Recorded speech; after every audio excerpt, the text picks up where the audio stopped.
बलराम आए तो कोई भी कृष्ण बलराम का स्वागत नहीं करेगा। पहले क्या होता था कि अगर गांव का भांजा है और वो गांव में घुसे तो गांव के सब लोग उसका स्वागत करते थे, सम्मान करते थे। हाँ, गांव का अगर एक भी सम्मानीय व्यक्ति है तो सब लोग गांव के उसका सम्मान करते थे। लेकिन कंस ने ढिंढोरा पिटवा दिया कि कोई भी कृष्ण बलराम का स्वागत नहीं करेगा। सब गोपियां जो मथुरावासी थे अपने अपने घरों में घुस गए। लेकिन मथुरा की स्त्रियों ने झरोखों में से अपनी अपनी अटारियों के ऊपर चढ़ के झरोखों में से जैसे कृष्ण भगवान की सुंदरता को देखा सो उनसे रहा नहीं गया। अब गोपियां बोली कि राजा ने मना किया है कि कोई सड़क पे जाके सम्मान नहीं करेगा, हम अपनी खिड़की से तो फूल फेंक ही सकते हैं, रोक के दिखाए कौन रोक रहा है। तो सब गोपियों ने खूब फूल के फूल इकट्ठे करके रख लिए। जैसे ही कृष्ण बलराम रास्ते से निकल तो अपनी खिड़कियों में से फूल फेंकने लग गई और कृष्ण भगवान का बलराम जी का स्वागत करने लग गई। जैसे ही स्वागत हुआ सो ग्वालवाल थे साथ में गैया चराने वाले। ग्वालवाल कन्हैया से बोले, लाला हमें कहा पतो के मामा कंस के यहाँ ऐसा भव्य स्वागत होएगो। बोले अब तो शर्म आ रही है। अगर हमें ऐसा पता होता कि स्वागत होना है तो बढ़िया बढ़िया कपड़े पहन के आते, हम तो गैया चरावे वाले कपड़े में आ गए। अब कहा करें? बोले अब तो ये सोच रहे कोई के कपड़ा किराए पे मिल जाए। कोई के कपड़ा किराए पे मिल जाए तो बड़ी मेहरबानी हो। तो कन्हैया बोले एक काम करो, पहले कपड़न की दुकान पे चलो। बोले कपड़न की दुकान का? बोले धोबी घाट पे वहीं मिलेंगे कपड़े। तो महाराज कृष्ण भगवान सबको लेकर के धोबी घाट पे गए। सैकड़ों धोबी थे, अपने अपने अच्छे अच्छे कपड़े धो करके रख रहे थे। लेकिन कृष्ण भगवान भी बहुत उभाड़े हैं, उभाड़े उल्टे। बोले कहाँ गए? बोले जो कंस का मेन धोबी था उसी के पास गए चढ़ के, जो मेन धोबी था। और आपको पता है प्रधानमंत्री का पीए होता है, वो भी अपने आप को प्रधानमंत्री से कम नहीं समझता। सो कंस का ये जो धोबी है ये अपने आप को राजा से कम नहीं समझता है, घमंड में रहता है। उसी के पास चले गए और कृष्ण भगवान बोले, मामा जी राम राम। अब भाई अगर रियो में अगर आपके एक मामा हैं तो रियो में जितने लोग हैं उन सबको आप मामा ही कहोगे।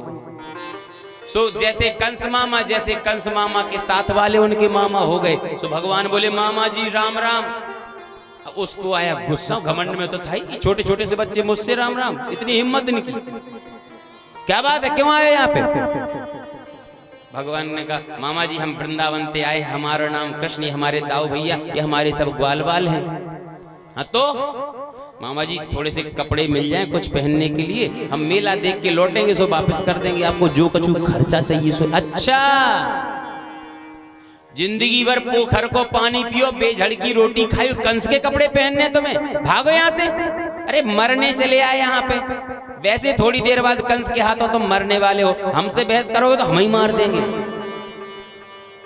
सो महाराज मनसुका आयो, मनसुका ने कन्हैया की उंगली पकड़ी। बोले देख कन्हैया, होगी सो देखी जाएगी, हम तो हैं, तुझे डरने की जरूरत नहीं। बोले जो होगी सो देखी जाएगी, हम तो हैं, या दिखा दे पूतना बारे हाथ,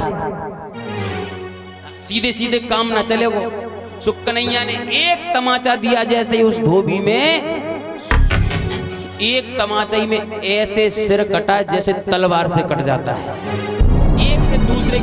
एक से दूसरे की जरूरत ही नहीं पड़ी।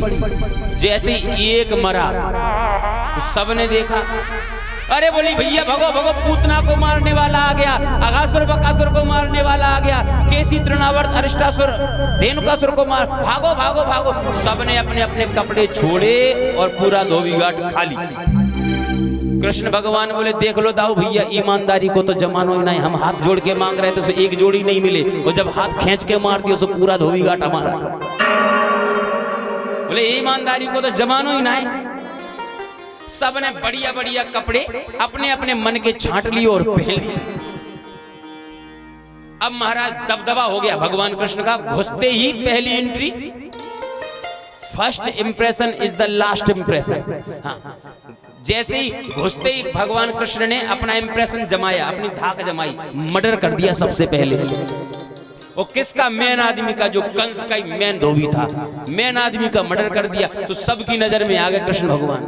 बोले भैया वो बहुत खराब आदमी है, सावधान, गुंडा है। बोले गुंडा गैंग है, उसकी पूरी गैंग है। बोले अब जैसे महाराज धोबी घाट से आगे बढ़े, धोबी घाट से आगे बढ़े, भगवान बोले क्यों भैया, अब तो अच्छा है, मन के कपड़े मिल गए पहनने को, ग्वाल बाल। बोले कन्हैया एक गड़बड़ी हो गई। बोले क्या? बोले अब तो बिना झाड़ू के सड़क साफ हो रही। बोले कैसे? बोले हम लोग हैं छोटे छोटे, वो कपड़ा है कंस के, कपड़ा है इतने बड़े कि हम लोगों ने पहन के चलते हैं तो पूरी रास्ता, अपने नगर निगम के सफाई अधिकारी लग रहे हैं, बोले पूरी रास्ता साफ हो रही है। कन्हैया बोले क्या करें? बोले फिटिंग हो जाए कपड़ा तो ज्यादा सही रहे। सो भगवान बोले चिंता मत करो, चलो चलते हैं किसी दर्जी के यहाँ। सो महाराज भगवान श्री कृष्ण एक दर्जी के यहाँ गए, एक दर्जी के यहाँ गए, टेलर के यहाँ, नामदेव के यहाँ। और वहां जाकर के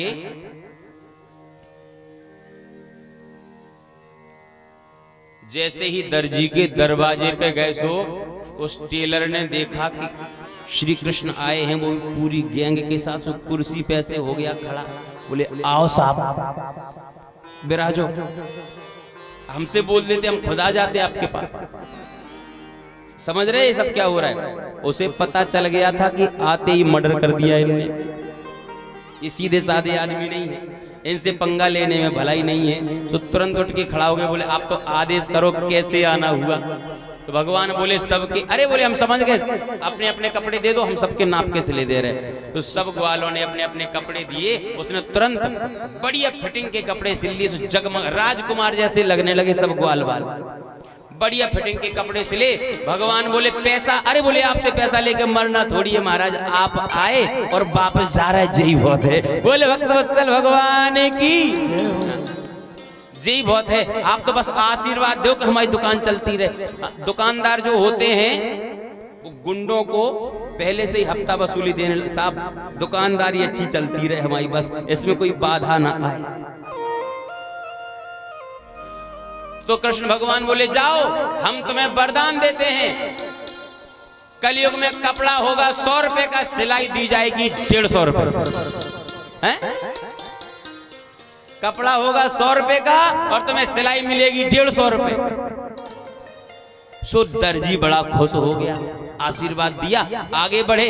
भगवान बोले क्यों ग्वाल वालो, अब तो सब ठीक है। ग्वाल वाल बोले नेक कमी है। बोले काहे की? बोले अगर माला और गले में डल जाए, ब्रजवासी के गले में और माला नहीं, तो बोले अगर माला और गले में डल जाए तो समझ लो कि आनंद हो जाए। आप लोगों को पता है वृंदावन में आप लोग गए होंगे, तो वैसे तो ब्रजवासियों को कोई ना कोई माला पहना देता है। अगर किसी को माला किसी ने नहीं पहनाई तो ब्रजवासी क्या करते हैं, बिहारी जी के मंदिर में जाएंगे, अगर कोई माला मिल गई तो अपने हाथ से उठा के पहन लेंगे, नहीं मिली तो पैसा से खरीदेंगे फिर पहनेंगे, लेकिन माला तो गले में चाहिए। बोले माला और मिल जाए। सो भगवान कृष्ण कहां चले गए? ततः सुदाम्नो भवनम मालाकारस्य जगमतु। सुदामा नाम के माली के यहाँ भगवान गए। कहा? सुदामा नाम के माली के यहाँ गए। ततः सुदाम्नो भवनम, बाग में नहीं गए, भवनम उसके घर पे गए।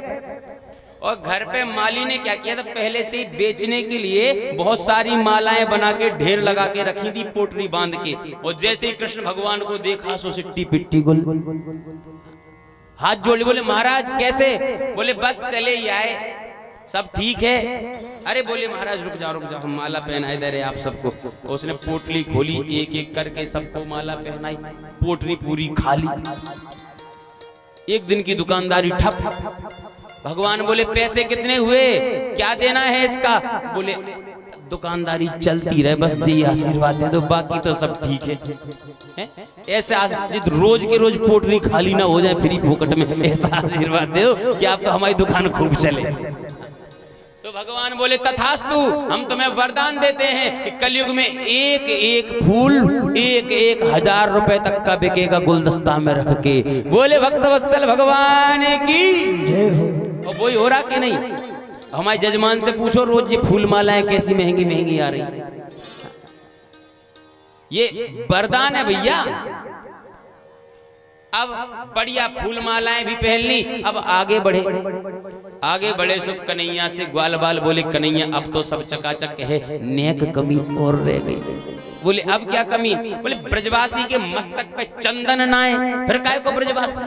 माथे पे चंदन और बढ़िया घिसा हुआ लकड़ी का चंदन माथे पे लगाने को मिल जाए तो हम असली ब्रजवासी के जैसे लगेंगे। भगवान ने देखा दूर से एक 3 जगह से टेढ़ी कुबरी स्त्री चली जा रही है।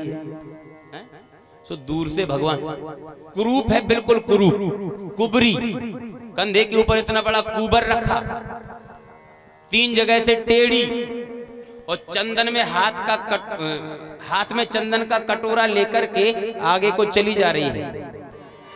सो भगवान बोले अरे सुंदरी है, 3 जगह से टेढ़ी, कुबरी, कुरूप, काम बनाना है अपना। सो क्या कह, अरे सुंदरी सुनती हो? कुबरी ने देखा चारों तरफ, कुब्जा ने देखा चारों तरफ कि यहाँ तो कोई दूसरी औरत है ही नहीं, यहाँ तो अकेले हम ही हैं। पीछे मुड़ के देखा, कृष्ण कन्हैया बोले हाँ हाँ सुंदरी आप ही को तो बुला रहे हैं। अब तो इतनी प्रसन्न हो गई कुब्जा, इतनी प्रसन्न हो गई, हमसे और सुंदरी, हमसे कहा आपने सुंदरी? बोले हाँ हाँ आपसे ज्यादा सुंदर तो यहाँ कोई मथुरा में है ही नहीं। अब इतनी प्रसन्न हो गई, इतनी प्रसन्न हो गई, भागते भागते कृष्ण के पास आई। बोली आप कौन हो? बोले हम कृष्ण, ये हमारे दाव भैया, हमारे सब ग्वाल बाल मामा जी के यहाँ मेला देखने आए हैं। आप कौन हो? उसने कहा दास्यस्म्य हम सुंदर कंस सम्मता त्रिवक्र नामान ह्यनुलेप कर्मणि, मैं कंस की दासी हूं, मेरा नाम त्रिवक्रा है, त्रिवक्र नामा ह्यनुलेप कर्मणि, मुझे कंस ने काम सौंपा है चंदन घिसने का, क्योंकि चंदन को मेहनत से नहीं घिसना चाहिए। चंदन की लकड़ी जब हम घिसें, अगर मेहनत करके घिसेंगे तो उसमें रवा रवा हो जाते हैं, फिर वो चंदन आनंद नहीं देता। इसलिए चंदन की लकड़ी को जितने हल्के हाथ से घिसेंगे उतना ही अच्छा चंदन घिस जाता है। सो कुबरी में शक्ति कम रहती है, सो सुबह 4 बजे से चंदन घिसना शुरू करती है, 2-3 घंटे में चंदन घिसती है, चंदन कंस को देती है।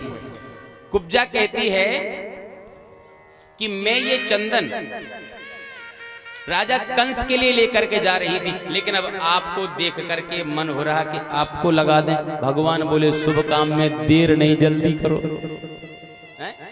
जल्दी करो।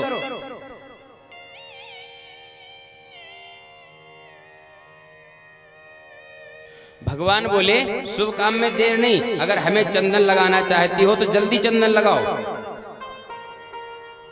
कुब्जा ने कृष्ण बलराम और जितने ग्वाल बाल थे उन सभी को चंदन लगा दिया।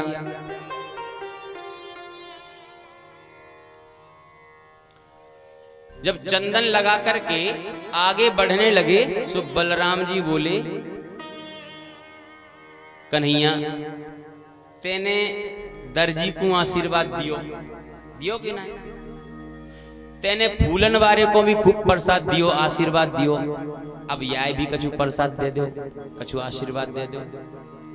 सो कन्हैया ने कही ठीक है दाऊ भैया, अब आप बोल रहे हो तो हम जाय भी प्रसाद दे ही दे रहे। सो क्या किया भगवान ने? कुब्जा के पैरों पे अपने पैर रखे, कुब्जा के पैरों पे अपने पैर रखे, मतलब उसके पैरों को दबाया और अपनी 2 उंगलियां कुब्जा की ठोड़ी में लगाई और जोर से दियो झटका। कुब्जा हो गई सीधी सटका, एकदम सीधी, एक झटका में बिल्कुल सीधी, 3 जगह से टेढ़ी थी, एकदम सीधी। केवल सीधी नहीं, ऐस भगवान का स्पर्श करने से ऐसी सुंदर हो गई, ऐसा सुंदर स्वरूप हो गया उसका कि दिव्य कंचन की तरह चमकने लग गई। अब कुब्जा ने देखा कि मैं इतनी सुंदरी, बावली हो गई, वो तो प्रसन्न हो गई, खुश हो गई। सो भगवान ने जैसे ही देखा कि कुब्जा सुंदर हो गई, अब भगवान आगे बढ़े। जैसे कन्हैया आगे बढ़े सो कुब्जा ने कन्हैया को पीतांबर पकड़ ली। बोले कहाँ? कुब्जा बोली कहाँ जा रहे हो? कन्हैया बोले अब जा रहे हैं मेला देखेंगे। अरे मेला नहीं, घर पे चलो। भगवान ने कहा घर पे काहे के लिए? तुम्हारे घर पे हमारा क्या काम? तुम्हारे घर पे हमारा क्या काम? तुम्हारे घर पे हम क्यों जाएं? कुब्जा बोली एक बात बताओ, तुमने हमें सुंदर किससे पूछ के बनाया है? क्या बोली कुब्जा? तुमने हमें सुंदर किससे पूछ के बनाया? भगवान बोले पूछा तो नहीं था किसी से। बोले नहीं पूछा था, हम तो कुरूप ही अच्छे थे।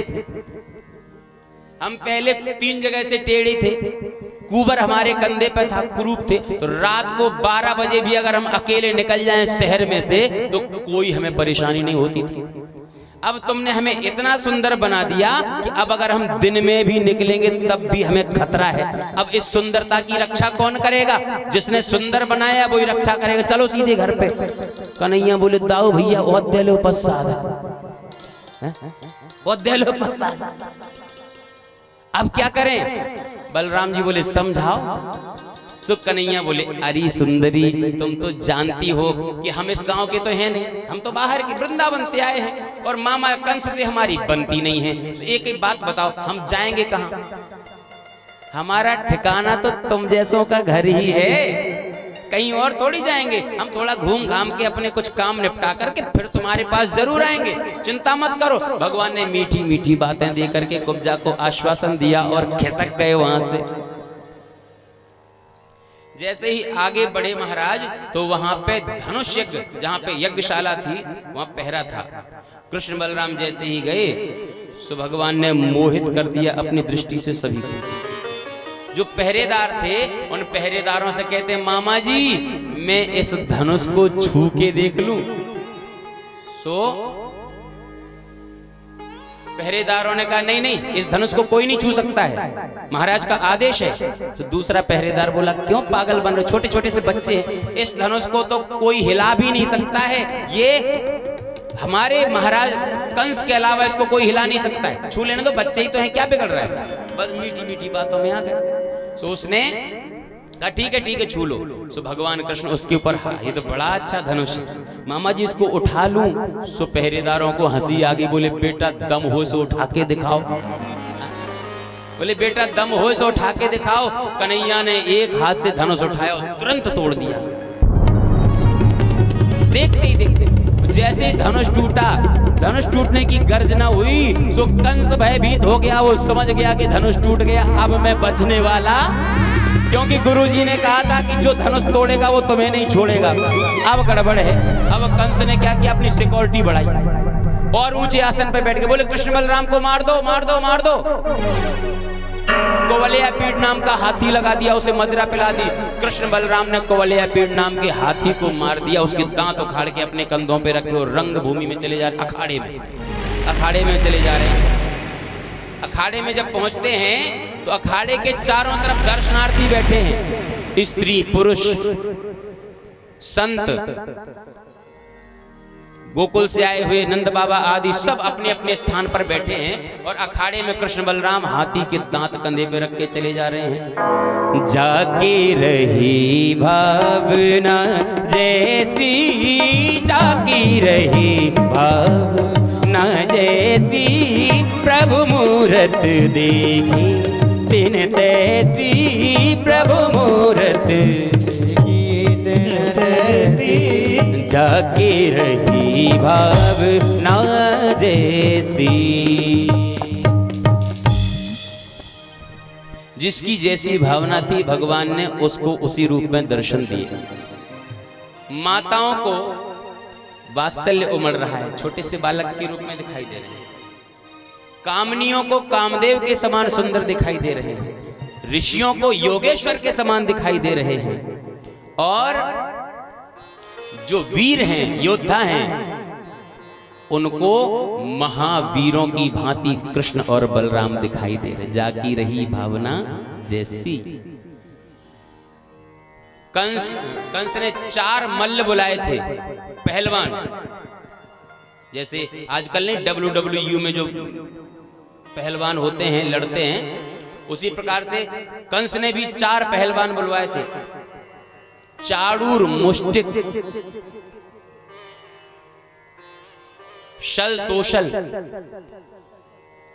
इन चारों ने कृष्ण बलराम से कहा कि हमारे साथ युद्ध करो। सो कृष्ण बलराम बोले हम तो हैं बच्चे और तुम हो वीर योद्धा, हम तुमसे कैसे लड़ें।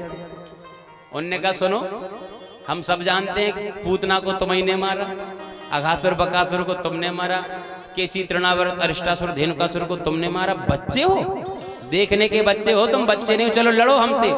भगवान बोले जब तुम सब जानते हो तो फिर आजा, अब जब जानते हो तुम सब तो फिर आजा। तो एक एक करके एक का हाथ बलराम जी ने पकड़ा, एक का कृष्ण ने, और ऊपर 10-20 बार घुमाया और जमीन पे पटका। सो दूसरी बार की जरूरत नहीं पड़ी, एक ही में निपट गए। बोले कृष्णचंद्र भगवान की जय हो। एक बार में खेल खत्म, अखाड़ा खाली। अब कंस बैठा ऊपर सिंहासन पे। कंस ने अपनी सेना से कहा, जेड सुरक्षा लगी हुई थी, विशेष सुरक्षा। कंस ने अपनी सेना से कहा सुनो, ये कृष्ण बलराम मुझ तक नहीं आने चाहिए, मार डालो इन दोनों को। कृष्ण भगवान बोले रुक जाओ। कन्हैया ने कहा सब सैनिकों सुन लो, अगर अपनी अपनी जान प्यारी है तो हमारे पीछे खड़े हो जाओ, हमारी सेना में शामिल हो जाओ। अगर मर नहीं है, पत्नी बच्चों की फिक्र नहीं है, तो कंस की तरफ चले जाओ। तुम लोग देख चुके हम धनुष तोड़ चुके, और इसको यही वरदान था कि जो धनुष तोड़ेगा वो इसे मारेगा। पता चल गया सब लोगों के। नहीं, अब मरना है कि बचना है? बचना है तो हमारे पीछे, मरना है तो कंस के पीछे। तो पूरी सेना ने दल बदल दिया, सब कृष्ण भगवान के पीछे खड़े हो गए। बोले भैया जिसका पल्ला भारी उसी के साथ हो जाओ, जो पार्टी अच्छी फेमस हो उसी में शामिल हो जाओ, सो दाल रोटी अच्छी चलेगी। जो पार्टी डूब रही हो उसमें घुस जाओगे तो भूखे ही मरोगे। तो सब सेना ने दल बदल दिया, बोले कृष्ण भगवान के पीछे पहुंच गए सब। अब कंस रह गया अकेला। कन्हैया ने एक छलांग लगाई, सीधे कंस के सिंहासन पे गए और कंस के बालों को पकड़ के जमीन पे पटका।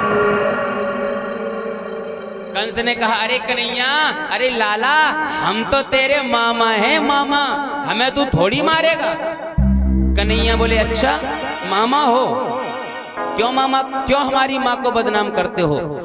माँ माने होती है एक माँ, और मामा माने 2 माताओं का प्यार जो दे उसे मामा कहते हैं। तुमने तो हमारी माँ को ही कष्ट दिया। जिस दिन विवाह हुआ उसी दिन तुमने हमारी माता के केस पकड़ के जमीन पे पटका और उसे मारने का प्रयास किया। तुम हमारे कैसे मामा हो सकते हो?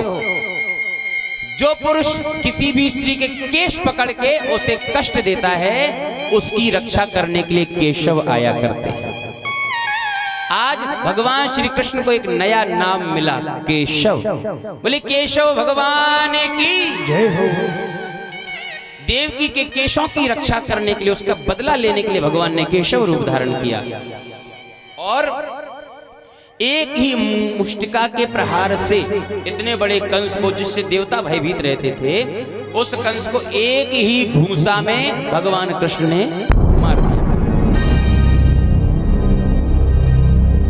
बोले कंस मर्दन भगवान की जय हो। जैसे ही कंस मरा, देवता ऊपर से पुष्पों की बरसात करने लग गए, सब प्रसन्न हो गए। भगवान ने जाकर के सबसे पहले कंस के पिता उग्रसेन को जेल से मुक्त किया, सिंहासन पर बैठाया। एक बात बताइए, युद्ध राजा को किसने मारा? कृष्ण ने। कंस को किसने मारा? कृष्ण ने। तो जो व्यक्ति राजा से जीत जाए या राजा का वध कर दे, वही उस राज्य का राजा होता है। इस हिसाब से श्री कृष्ण ही मथुरा के राजा हो गए कि नहीं? लेकिन कृष्ण राज करने के लिए नहीं है, इनको राज का लालच नहीं है, क्योंकि तो दुनिया की क्या ब्रह्मांडों के राजा हैं। इन्हें किसी मथुरा का राज का लालच क्या करेगा? तुरंत उग्रसेन को राजा बनाया, फिर उनसे आज्ञा ली कि हमारे माता पिता आपकी जेल में बंद हैं, उन्हें मुक्त करने की आज्ञा दीजिए। तुरंत कृष्ण भगवान ने अपने माता पिता देवकी और वसुदेव को बंधन से मुक्त किया। देवकी वसुदेव हर्षित हो गए, प्रसन्न हो गए। 11 वर्ष से कुछ अधिक उम्र के हो गए हैं श्री कृष्ण भगवान।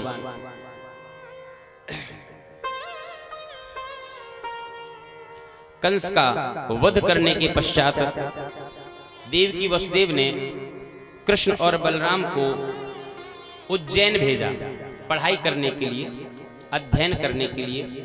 सो गुरुकुल में यज्ञोपवीत संस्कार हुआ, दीक्षा संस्कार हुआ। भगवान कृष्ण, जबकि कृष्णम वंदे जगत गुरुम, भगवान श्री कृष्ण ही सारे जगत के गुरु हैं, फिर भी वे मनुष्य बन के आए, इसलिए उन्होंने गुरु दीक्षा ली। ये भगवान राम ने भी गुरु दीक्षा ली, गुरु ग्रह पढ़ने गए रघुराई। और यहां भी भगवान श्री कृष्ण ने गुरु दीक्षा ली, गुरु जी का सानिध्य प्राप्त किया। गुरु बिन भव निधि तरह ना कोई, जो विरंच शंकर सम होई। बिना गुरु के कोई भी भव से पार नहीं हो सकता, चाहे ब्रह्मा और शंकर ही क्यों ना हो। जो विरंच शंकर सम होई, चाहे ब्रह्मा और शंकर के समान ही क्यों ना हो। तो भगवान ने गुरु दीक्षा सांदीपनी मुनि के यहां जाकर के प्राप्त की और गुरु दक्षिणा में अपने गुरुजी के मृत पुत्र को ला करके वापस किया। मरे हुए पुत्र को यमराज से लेकर के आए और वापस किया।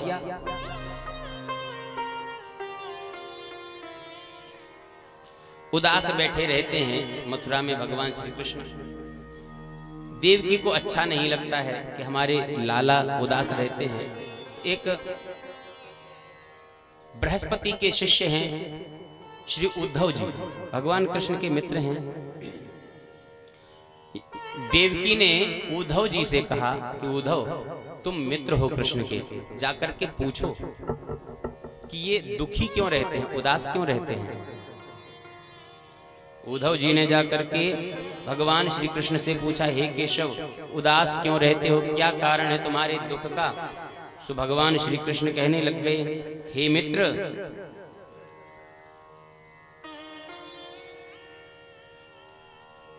हमें ब्रजवासियों की याद आती है, गोपियों की याद आती है, यशोदा मैया की याद आती है, नंद बाबा की याद आती है, ब्रज की लता पताओं की याद आती है। हे उद्धव,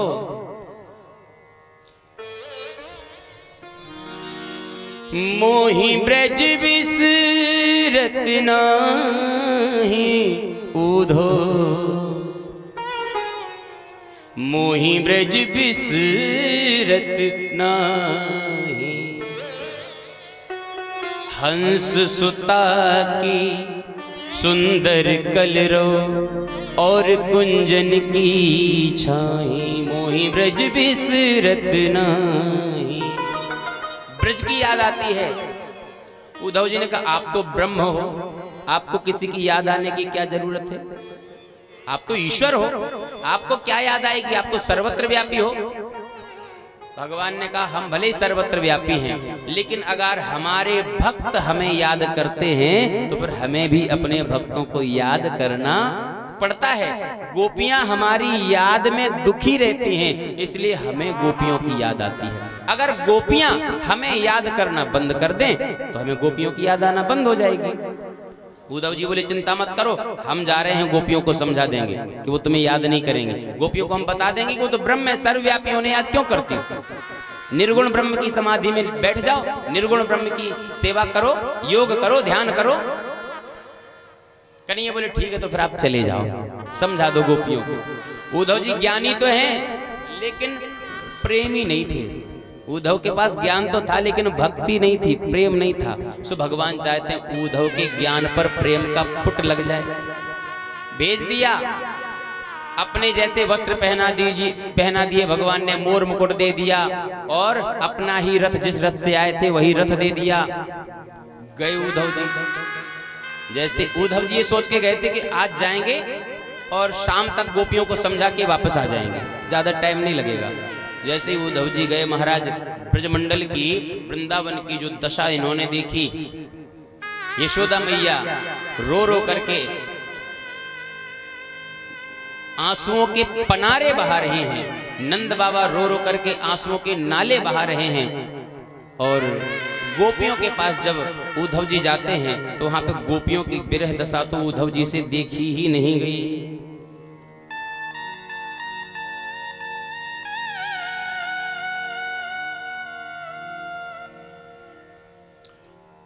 उद्धव जी जहां गोपियां बैठी थी घेरा लगा करके वहीं झाड़ियों के पीछे जाकर के छुप गए और गोपियों की बातें सुनने लग गए। एक गोपी कहती है, अरे सखी, आज रात्रि में हमने एक सपना देखा जिसमें श्री कृष्ण आए और श्री कृष्ण आकर के हमारे यहाँ माखन चुरा रहे थे। उसी समय हम कृष्ण को पकड़ने ही वाले थे, इतने में नींद खुल गई और सपना टूट गया। एक गोपी कहते, सखी मैंने भी एक सपना देखा कि आज रात्रि में श्री कृष्ण आए और हमारा घूंघट उठा रहे थे। उसी समय हम कृष्ण को जब पकड़ने ही वाले थे कि नींद खुल गई। सब अपना अपना सपना सुना रही हैं।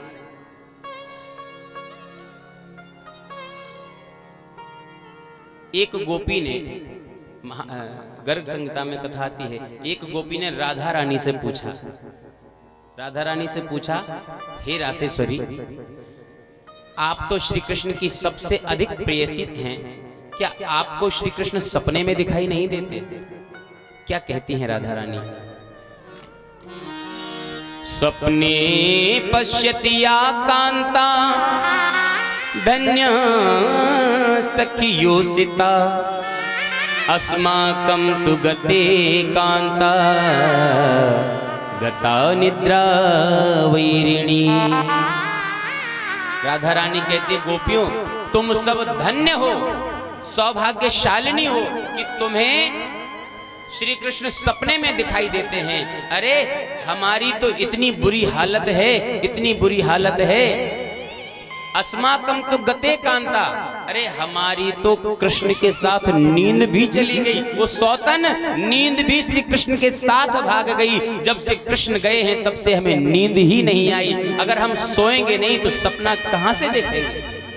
उद्धव जी ने सुना कि राधा रानी अभी तक सोई नहीं जब से श्री कृष्ण गए। आश्चर्यचकित चले आए, चरणों में गिर गए।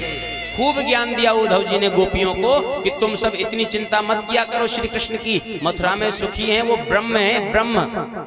तुम लोग ब्रह्म की समाधि में बैठ जाओ। श्री कृष्ण के हाथ नहीं है, पांव नहीं है, बिन पग चले, सुने बिन काना, कर बिन कर्म करे विधि नाना। उनके ना हाथ है, ना पैर है, ना मुख है, ना कान है, उनका क्या ध्यान करती हो? ध्यान करना है तो निर्गुण ब्रह्म की समाधि में बैठ जाओ। गोपियां बोली, उद्धव चुप।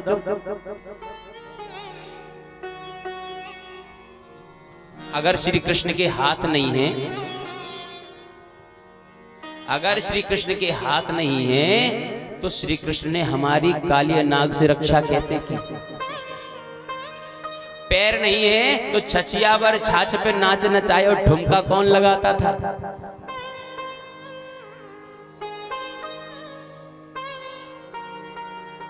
कान नहीं है तो हम एक बार आवाज लगाते थे, कन्हैया हमारी माखन की मटकिया उठा दो तो थोड़ा सा माखन तुम्हें भी दूंगी, तो तुरंत सुनते ही चले आते थे।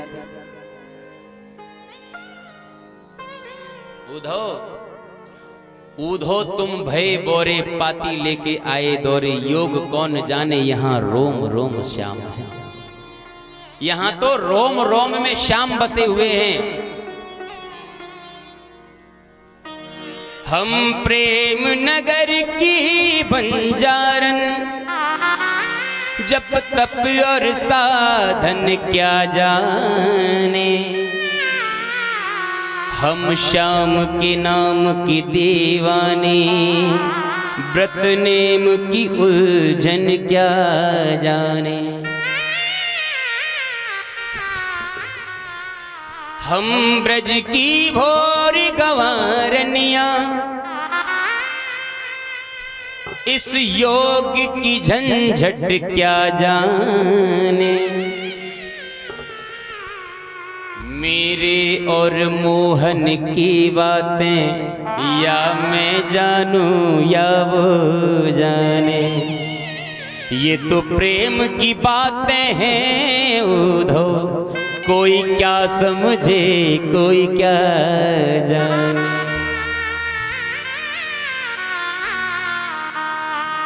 ये तो प्रेम की बात है उद्धव, बंदगी तेरे बस की नहीं है, ये तो प्रेम की बात है बूढ़ो।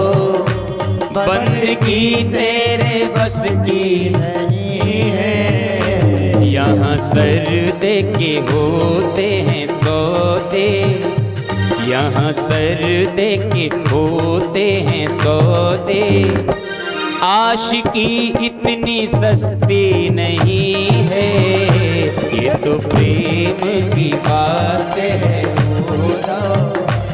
बंदगी तेरे बस की नहीं है, प्रेम की बात है बूढ़ो।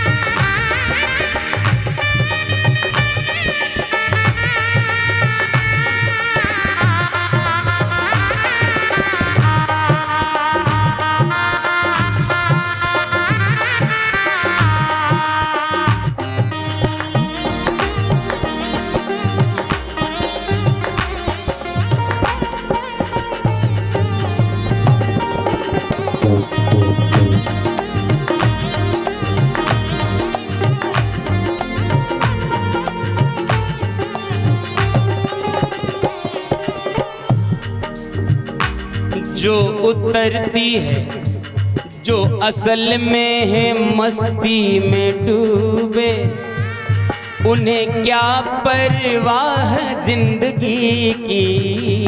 जो असल में है मस्ती में डूबे, उन्हें क्या परवाह जिंदगी की। जो असल में है मस्ती में डूबे, उन्हें क्या परवाह जिंदगी की। जो असल में है मस्ती में डूबे, उन्हें क्या परवाह जिंदगी की। जो उतरती है चढ़ती है मस्ती, जो उतरती है चढ़ती है मस्ती, वो हकीकत में मस्ती नहीं है।